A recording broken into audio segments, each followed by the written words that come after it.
বন্ধু তোর সাথে একটা কথা আছে। গতকালকে একটা ওয়াজ শুনলাম, এখানে হুজুর বললো যে কেউ ভিক্ষা চাইলে তাকে না করবা না, যতটুকু সম্ভব দিয়ে দিবে। খুব যদি ভিক্ষা খুঁজে আমি তাকে কোনো কিছু না করি না, যতটুকু আমার সামর্থ্য আছে, যতটুকু আমার পকেটে থাকে, যার প্রাপ্য যতটুকু আমি ততটুকু দেওয়ার চেষ্টা করি, তাকে কোনোভাবে কি আমি ফেরত করি না। অবশ্যই দিবে। ঠিক আছে বন্ধু, ভালো কথা বলছো। আমি একটু নামাজে যাব, একটু তারা আছে। ঠিক আছে, নামাজের টাইম হয়ে গেছে। ঠিক আছে, ভালো কথা বলছো। ঠিক আছে। ও ভাই, আমাকে 10টা টাকা দেন, আমি সকাল থেকে কিছু কিনা খাই নাই। এখন 10টা টাকা দিলে আমি কিছু কিনা খেতে পারবো দোকান থেকে। তুমি দাঁড়াও, আমি তো মানে ব্যাগটা আনি নাই, তুমি এখানে বসো, আমি নিয়ে আসতেছি। আচ্ছা ঠিক আছে।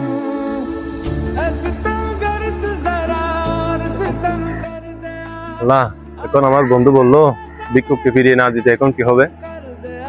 এখন তো ফাইসাল্লাহ তোমার উপর। আল্লাহ, কিছু টাকার ব্যবস্থা করে দাও। বন্ধু, তোর কত টাকা লাগতেছে আমারে বল, আমি দেখতেছি আমার কত আছে দেখি। ভাই, আপনার টাকা পড়ে গেছে মনে হয়।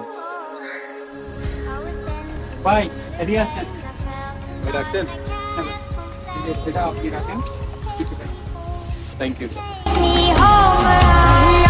এখন আমার থেকে ভিক্ষুকে চাইলে 10 টাকা, এই ভাইটি আমাকে দিল 100 টাকা। এটা আমি ভিক্ষুককে দিয়ে দিই।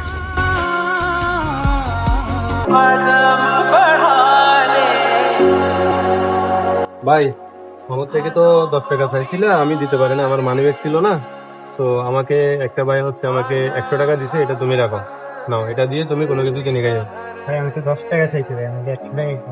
না না, এটা হচ্ছে তোমার এদিকে ছিল, এই টাকাটা তোমার এদিকে ছিল বিদায় আমি তোমাকে কি দিতে পারছি।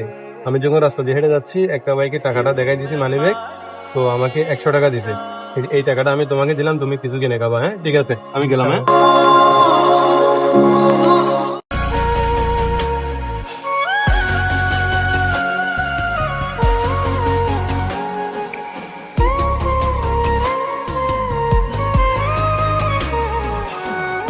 এর পাটা ধরলো, এর লাথি দিল, এও তো আমাদের মতো একটা মানুষ। আরে মানুষ কখন বুঝবে এটা?